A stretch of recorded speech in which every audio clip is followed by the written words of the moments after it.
ആത്മബന്ധുക്കൾക്ക് വിനീതമായ നമസ്കാരം.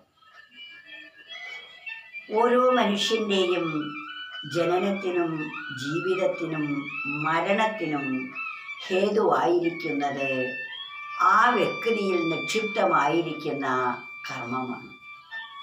കർമ്മമാണ് നമുക്കെല്ലാം ജന്മത്തിന് കാരണം. കർമ്മമില്ലെങ്കിൽ ജന്മമില്ല.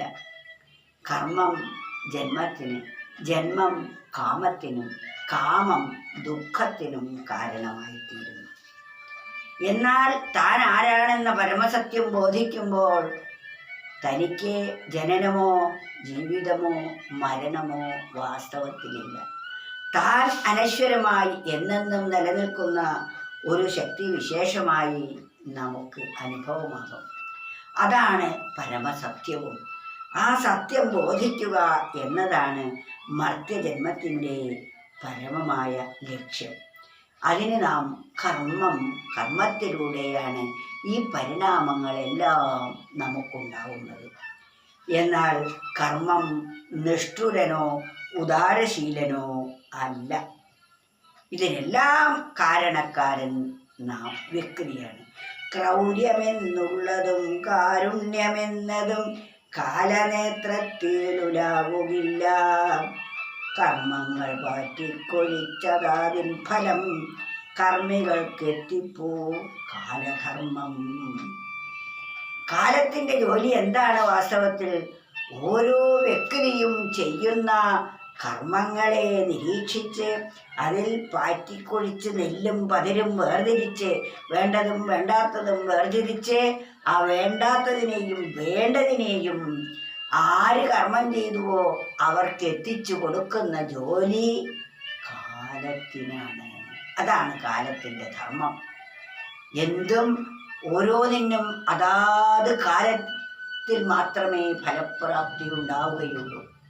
ഒരു തെങ്ങ് നട്ട് കഴിഞ്ഞാൽ ചില തെങ്ങുകൾ 10 വർഷം കഴിഞ്ഞാലേ കായ്ക്കൂ, ചില തെങ്ങുകൾ 3 വർഷം കഴിഞ്ഞാൽ കായ്ക്കും, ചില തെങ്ങുകൾ 1 വർഷം കൊണ്ട് കായ പ്രകടമാകുന്നവരും ഉണ്ട്. അപ്പം കാലമാണ് അതിനെ ഫലപ്രാപ്തിയിൽ എത്തിക്കുന്നത്. ചില ബഡ് തൈകൾ, ഇപ്പോൾ മാവൊക്കെ ബഡ് തൈകളാണെങ്കിൽ ഏത് കാലത്തും ഫലം തരും. അപ്പോൾ കാലമാണ് ഈ ഫലത്തെ തരുന്നത്. നാം ചെയ്തു വെച്ച കർമ്മത്തിൻ്റെ ഫലം തരുന്നതും കാലത്താലാണ്. കാലമാണ് അതാത് കർമ്മികൾക്ക്, ആ കർമ്മം ചെയ്തത് ആരാണോ അവർക്ക് ആ കർമ്മത്തിൻ്റെ ഫലം എത്തിച്ചു കൊടുക്കലാണ് കാലത്തിൻ്റെ ധർമ്മം. ആ കാലത്തിന് ക്രൂരതയെന്നോ സൗമ്യമെന്നോ കാരുണ്യമെന്നോ ഒരു ഭേദവുമില്ല. ഒരിക്കൽ കോഴിക്കോട് വെച്ച് ഒരു ഗൃഹസ്ഥനായ ഒരാൾ ഒരു സ്ത്രീയെ വധിച്ചു, കൊലക്കുറ്റം ചെയ്ത് അയാൾ പിടികൊടുക്കാതെ മറ്റൊരു സ്ഥലത്ത് മുങ്ങി, മറ്റൊരു സ്ഥലത്തേക്ക് പോയി, ആരും അറിയാതെ. എന്നാൽ 18 വർഷം കഴിഞ്ഞിട്ടാണ് ആ മനുഷ്യനെ തിരുവനന്തപുരത്ത് വെച്ച് കൊലയാളി ആയി പിടിച്ചത്. കൊലയാളിയായി പിടിക്കുമ്പോൾ അയാൾ ഒരു സന്യാസിയായിരുന്നു. അപ്പോൾ സന്യാസി ഒരു സ്ത്രീയെ കൊലയാളിയായി ജയിലിലേക്ക് പോയി. പക്ഷേ ഈ സ്ത്രീയെ കൊല്ലുന്ന സമയത്ത് അയാൾ ഒരു ഗൃഹസ്ഥനായിരുന്നു. അപ്പോൾ അയാളുടെ കർമ്മത്തിൻ്റെ ഫലം, 18 വർഷം മുമ്പ് ചെയ്ത കർമ്മത്തിൻ്റെ ഫലം ഫലപ്രാപ്തിയിലെത്താൻ 18 വർഷം വേണ്ടി വന്നു. എന്തുകൊണ്ടത് നേരത്തെ ആയില്ല? ആ 18 വർഷവും അയാൾ മുമ്പ് ചെയ്ത് വെച്ച സുകൃതം അയാൾക്ക് തുണയായി. അയാൾ മുമ്പ് ചെയ്തു വെച്ച നല്ല കർമ്മങ്ങൾ അയാളെ പിടിയിലാക്കാൻ അനുവദിച്ചില്ല. അയാളുടെ സുകൃതം തീർന്നപ്പോൾ അയാൾ ആ ചെയ്ത ദുഷ്കർമ്മത്തിൻ്റെ പിടിയിൽ അകപ്പെടുന്നു. അപ്പോൾ ഓരോ വ്യക്തിയും പിടിയിൽപ്പെടുന്നതും പിടിയിൽപ്പെടാതെ ഒളിവിൽ പോകുന്നതിനും കാരണം ആ വ്യക്തികളിൽ നിക്ഷിപ്തമായിരിക്കുന്ന നല്ല കർമ്മങ്ങളും ചീത്തകർമ്മയുമാണ്. നല്ല കർമ്മം അനുഭവിക്കാൻ അവസരമുള്ള ഒരു വ്യക്തിക്ക് എന്ത് ദുഷിച്ച പ്രവണതകൾ ചെയ്താലും അതിൻ്റെ ഫലം അപ്പോൾ കിട്ടുകയില്ല. എന്നാൽ അത് ഈ സൽക്കർമ്മങ്ങൾ തീർന്നാൽ പിന്നെ നമുക്ക് ആ ദുഷ്കർമ്മമായിരിക്കും. അപ്പൊ ഈ സൽക്കർമ്മത്തിനും ദുഷ്കർമ്മത്തിനും കാരണമായത് ഈ വ്യക്തി ചെയ്ത കർമ്മമാണ്. അതാത് വ്യക്തികൾക്ക് ആ കർമ്മത്തിൻ്റെ ഫലം എത്തിച്ചു കൊടുക്കുന്നത് കാലമാണ്.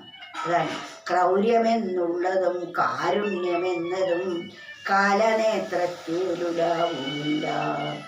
കർമ്മങ്ങൾ പാറ്റിക്കൊലിച്ചതാതിൻ ഫലം കർമ്മികൾക്കെത്തിപ്പോ കാലധർമ്മം.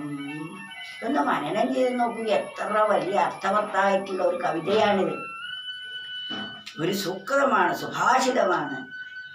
അതുകൊണ്ട് നമ്മൾ നമ്മുടെ ജീവിതത്തെ ശുദ്ധീകരിക്കേണ്ടത് അത്യാവശ്യമാണ്. സത്കർമ്മം ചെയ്യൂ. ഭാഗവതത്തിൽ ആദ്യം തന്നെ ഭാഗവത മഹാത്മ്യത്തിൽ പറയുന്നത് സത്കർമ്മം ചെയ്യൂ. ഭക്തി മാതാവിനെയും തൻ്റെ മക്കളായിരിക്കുന്ന ജ്ഞാനവൈരാഗ്യങ്ങൾക്കും വൃദ്ധാവസ്ഥ പ്രാപിച്ചതിനെ യൗവനയുക്തരാക്കി തീർക്കാൻ സത്കർമ്മം കൊണ്ടാണ് സാധിച്ചത്. ആ സത്കർമ്മം ചെയ്താൽ നാം അതിൻ്റെതായ സമയം വരുമ്പോൾ സത്കർമ്മത്തിൻ്റെ ഫലം നമുക്ക് വരും. ദുഷ്കർമ്മം ചെയ്താൽ അതിൻ്റെ ഫലവും നമ്മെ കൈവിടുകയില്ല.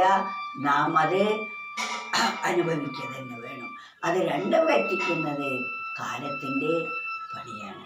കാലമാണത് ചെയ്യുന്നത് എന്ന സത്യം നാം ബോധിക്കണം. ക്രൗര്യം, ക്രൂരത. കാലത്തിന് ക്രൂരനല്ല കാലൻ, കാരുണ്യശീലനും അല്ല കാലൻ. ഇത് രണ്ടുമില്ലാത്ത അവസ്ഥയാണ് കാലൻ.